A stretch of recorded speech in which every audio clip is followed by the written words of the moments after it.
आज हम लोग बात करेंगे 10वीं कक्षा में होने वाले एग्जाम 2022 में जो एग्जाम होने वाला है उसमें एक संस्कृत जो सब्जेक्ट है आपका, उसके बारे में हम लोग बात करेंगे कि बचे हुए दिनों में कैसे हम इसको आसान से कवर कर ले, ठीक है, और अच्छा से अच्छा नंबर प्राप्त कर सके। देखिए, सबसे पहले किसी भी सब्जेक्ट में अच्छा नंबर लाने के लिए सबसे पहला जरूरत है, सबसे पहली बात यह है कि आपको उसके सिलेबस के बारे में जानना जरूरी है। उसके प्रीवियस ईयर यानी कि पिछले जो सवाल पूछे गए हैं उसके बारे में जानना जरूरी है। तो जानेंगे कि सबसे पहले क्या क्या पूछा गया है, पिछले अभी तक पूछा जा रहा है, और इसका सिलेबस क्या है। 2022 में जिस प्रकार से एग्जाम होने वाला है वो कौन सा सिलेबस है, उसके हिसाब से एग्जाम होगा, तो उसके बारे में सबसे पहले हम लोग जानते हैं। देखिए, सबसे पहले आपको ये 2 सेक्शन में बटा हुआ है। पहले ऐसा नहीं था, लेकिन अब नया वाला मतलब सिलेबस जो चेंज हुआ है उसमें 2 सेक्शन में बटा हुआ रहता है। एक ग्रुप अ रहता है, खंड अ रहता है, खंड ब रहता है। तो खंड ब में आपका सब्जेक्टिव रहता है, खंड अ में आपका ऑब्जेक्टिव रहता है। तो सबसे पहले हम लोग बात करेंगे सब्जेक्टिव के बारे में कि सब्जेक्टिव कैसे आसानी से हम इसको सोल्व कर सकते हैं। देखिए, संस्कृत शब्द सुनते ही लोगों के मन में डर हो जाता है, लेकिन डरने की कोई जरूरत नहीं, बहुत ही आसान सब्जेक्ट है ये, ठीक है।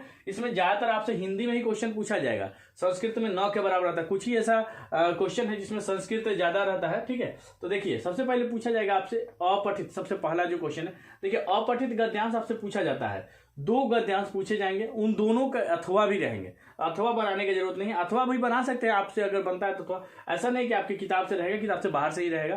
तो अपठित गद्यांश जिसको इंग्लिश में पैसेज कहते हैं, तो उसमें से एक गद्यांश दिया हुआ रहेगा, छोटा सा मैटर दिया हुआ रहेगा, उसमें से देख करके और आपको क्वेश्चन का जवाब देना रहता है। ये पहला पूछा जाएगा 7 नंबर का। दूसरा जो होगा वो 6 नंबर का पूछा जाएगा, ठीक है। यानी कि कुल मिला के गद्यांश आपको 13 नंबर का पूछा जाएगा आपसे। उसके बाद से संस्कृत में पत्र लेखन आएगा, 8 नंबर का होगा, जो 2 यानी कि 4 पत्र लिखने के लिए 4 रहेगा ऑप्शन, इसमें से आपको जो है केवल 2 कोई 2 का जवाब देना है, ठीक है। तो 2 गुने 4 यानी कि 4 नंबर का होगा, 8 नंबर का हो जाएगा पत्र लेखन। उसके बाद से अनुच्छेद लेखन आता है, यानी कि लेख जिस प्रकार से हिंदी में रहता है 250 से 300 शब्दों में लिखना, वैसा नहीं है, इसमें कम ही लिखना होता है, ठीक है। 7 वाक्य में ही लिखना रहता है।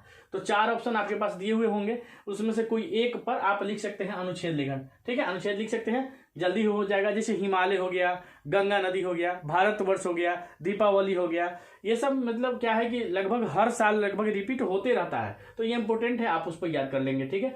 उसके बाद से अनुवाद आपसे पूछा जाएगा, तो कोई 6 का जवाब देना है। दिए हुए अनुवाद ज्यादा रहेगा, लेकिन उसमें से सिलेक्ट करके आपसे जो आसानी से बन जाए उसमें से क्या करना है कि कोई 6 का जवाब आपको दे देना है। उसके बाद से लघुत्तरीय प्रश्न पूछे जाएंगे। लघुत्तरीय प्रश्न जो पूछे जाएंगे यानी कि 16 प्रश्न पूछे जाएंगे, जिनमें से आपको 8 का जवाब देना है। 2-2 नंबर का होगा प्रत्येक क्वेश्चन, तो 2 8 16। ये जो लघुत्तरीय प्रश्न पूछे जाएंगे क्या संस्कृत में पूछे जाएंगे, इनका जवाब संस्कृत में देना होगा या हिंदी में देना होगा। तो जानते हैं इसका जवाब जो है सो हिंदी में देना होगा, और आपसे प्रश्न भी पूछे जाएंगे हिंदी में ही। अब देखिए, इस पर ज्यादा मेहनत करने की जरूरत है, इसलिए क्योंकि आपसे जब ऑब्जेक्टिव पूछा जाएगा तो आप जानते हैं कि लगभग 100 नंबर का ऑब्जेक्टिव पूछा जाता है। तो 100 नंबर का ऑब्जेक्टिव में लगभग 50 समझिए कि व्याकरण से रहेगा, 50 आपके पुस्तक से रहेगा, ठीक है। तो पुस्तक में अगर आप ये क्वेश्चन पढ़ लेते, इसको कहानी के तौर पर पढ़ जाना है, ठीक है।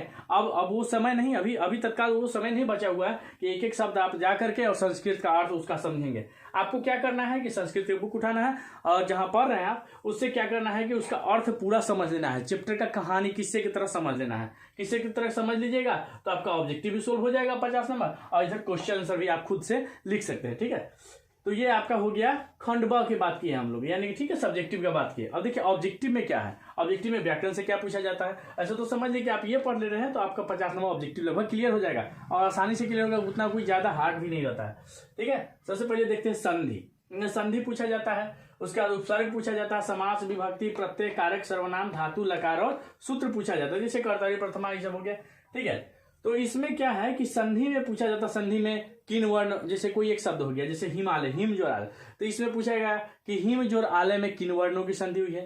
हिमालय का संधि विच्छेद कीजिए। हिम जोर आलय है, इनके जोड़ने से कौन सा शब्द बनेगा। इस प्रकार से संधि से आपसे पूछेगा। फिर जैसे अ जोर आ से कौन सा शब्द बनेगा, इस प्रकार से वर्ण जोड़ करके बताता है शब्द बनाने, वर्ण बनाने के लिए। उसके बाद से उपसर्ग पूछेगा, समास पूछेगा, विभक्ति, प्रत्यय, ठीक है। तो इन सभी को भी पढ़ना है। लेकिन अगर आपके पास समय नहीं है, समझ में ये नहीं आ रहा है, तो आपके लिए बेहतर यही होगा कि इनको यानी कि किस्से की तरह, कहानी की तरह समझ लीजिए। आपसे ऑब्जेक्टिव भी बन जाएगा 50, और आसानी से क्वेश्चन आंसर भी आप लिख सकते हैं, ठीक है। पुस्तक के लिए क्या है कि सबसे पहले पहला जो पुस्तक है ट्यूशन, ये देखिए ये वाला है। इसमें करीब कितने हैं तो 25 है। 25 आपको दिया हुआ है, ठीक है। 25 चैप्टर है, तो 25 चैप्टर को कहानी की तरह समझ लेना, और कुछ करना नहीं है, आसानी से समझ लीजिए सकते हैं आप। उसके बाद से दूसरा है, इसमें से ज़्यादा से क्वेश्चन पूछता है। इसमें कितना है, 14 है। तो 14 को अगर 2-2 दिन कर सकते हैं तो 7 दिन में 2-2 चैप्टर का पढ़ेंगे तो 7 दिन में भी आसानी से कंप्लीट हो जाएगा। ठीक है, इसको केवल क्या करना है कि इसका अर्थ समझ लेना है, एक कहानी की तरह अर्थ समझ लेना है। तो इस प्रकार से आपका ये आसान से, ठीक है, आसानी से ये मतलब सब्जेक्ट जो है सो कवर हो जाएगा, इसमें कुछ समस्या नहीं होगा। आने वाले समय में हम भी आप लोगों को कोशिश करेंगे कि जितना ज़्यादा से ज़्यादा हो सके सहायता करें। हो सके तो इन सभी मतलब पुस्तक में जितने जो दिए हुए हैं पाठ को कोशिश करेंगे जल्दी से ज़्यादा आगे रिपीट करने का, समझाने का, ताकि आप लोग को आसानी से समझ में आए और आप ऑब्जेक्टिव बना करके अच्छे से अच्छे मार्क्स प्राप्त कर सकें।